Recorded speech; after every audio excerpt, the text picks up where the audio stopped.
Nice to finally meet you. The announcement of a new Half-Life game is a seismic moment in gaming. It's something huge numbers of people have been waiting for, yet the realization that a new Half-Life title would be VR exclusive has really hit a few people where it hurts. Now, I understand this, I really do. After all, there is a lot of valid reasons to feel that way. Ultimately though, the exclusive move to VR is a very good thing. Not just for VR, but for gaming as a whole. And to explain why that's so, I'm going to need a few moments, so do bear with me for a few moments, as this one is going to take us down a few twisting roads. But be assured, there is a point to this. Let's see if we can get this back in place. Yeah, there we go.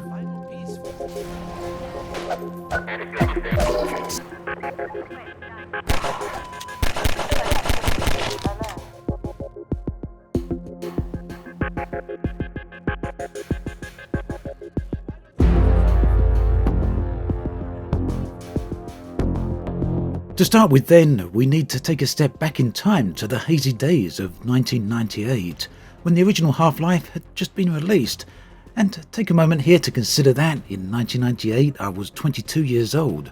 Of course, this isn't about me talking about the good old days, but rather highlighting just how much time has passed and how much of the gaming world has actually changed. If you were born in 1998, the day Half-Life 1 was released, you'll now be nearly 22 years old by the time the new sequel comes out. That's an entire lifetime and an entire age of gaming generations. It's also the same age I was when I played the original.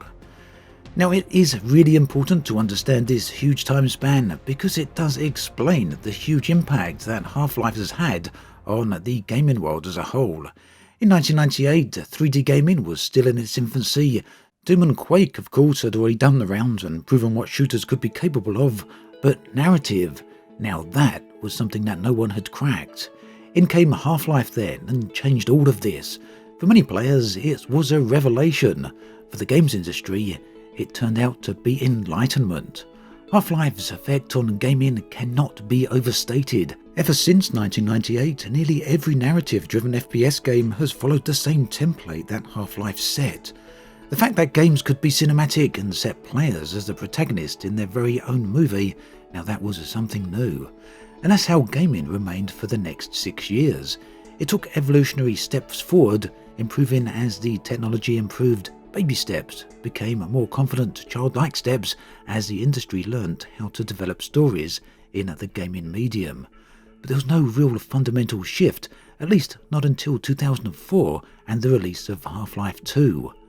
Where Half-Life showed how to bring narrative into gaming, Half-Life 2 upped that ante, but also brought the gaming world to life. Believable, almost real-like characters that responded to the player in very physical and emotional ways, a living world that gave the illusion that it was playing out independent of the player. And then there were the many ways in which the players could interact with that world, something Valve took and built an entire game mechanic around with the gravity gun. And do keep in mind, this was entirely fresh, something new at the time. Half-Life 2 then was another massive stride forward, and nearly every narrative-driven FPS game since has followed in its footsteps. That was 2004. I won't count episodes 1 and episodes 2 as they were essentially built on the exact same foundation. 15 years later then, it'd be a lie to say that there's been no other games that have changed the industry, but there are few and far between. Warcraft changed the MMO industry, Call of Duty changed the online shooter world. There's a number of other examples such as these, but they really are few. Gaming then tends to take small, evolutionary and very cautious steps, likely inspired by publishers and investors unwilling to take risks on new designs and technology. For every single Death Stranding out there, there's 1,000 Battlefields. It's likely then that anyone below a certain age is not going to have first-hand experience of those monumental shifts and has instead only seen those slow trepidatious evolutionary changes. Now, this isn't an ageist thing, it's certainly not a "in my day" statement. Far from it, in fact. Those certainly are ancient times as far as gaming is concerned, but for the most part, today the times are far better when it comes to gaming. But this is a case of pointing out and talking about 1998 and 2004 and suggesting that they were significant years for gaming as a whole, and in both cases that was thanks to Half-Life. Okay then, so that's one point made, which brings us back to the initial point, the realisation that the new Half-Life, Half Life Alyx, will be a VR exclusive, and it has hit people where it hurts. It's understandable, as I said early on. Not only that, but VR has overpromised for years, ever since 2012. It's promised to change the gaming world, and it really hasn't done that, at least not on the scale that many envisioned or claimed.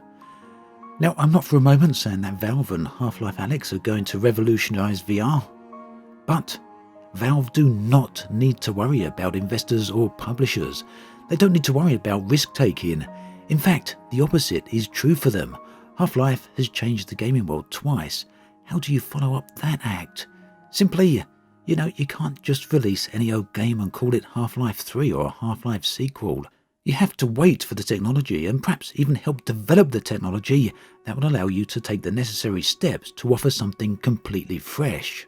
Will Half-Life Alyx achieve that? Will it be the next gaming revolution? Well, we don't know, only time will actually tell.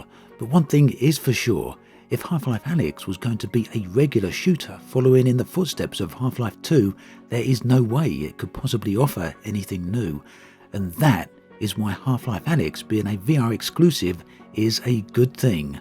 Half-Life 1 delivered new forms of narrative, Half-Life 2 pushed the boundaries of a living interactive world, and gaming really has come so far ever since then. If you were Valve and you wanted to make a new Half-Life game, how could you follow up the act of creating a revolutionary title, something that could potentially change the gaming industry? Using existing technology, well, that's something that's going to be difficult to impossible to actually do. At this point then, a keyboard, a mouse and a monitor have really struggling to offer much in the way of revolutionary steps. So the answer then is that, well, we'll find out very soon, I guess. Now, I could be entirely wrong here and Half-Life Alyx will be a monumental failure or else just another VR title. But if I were to place a bet, I think you know what it would be. As always, thanks for watching, and I'll catch you guys and girls next time.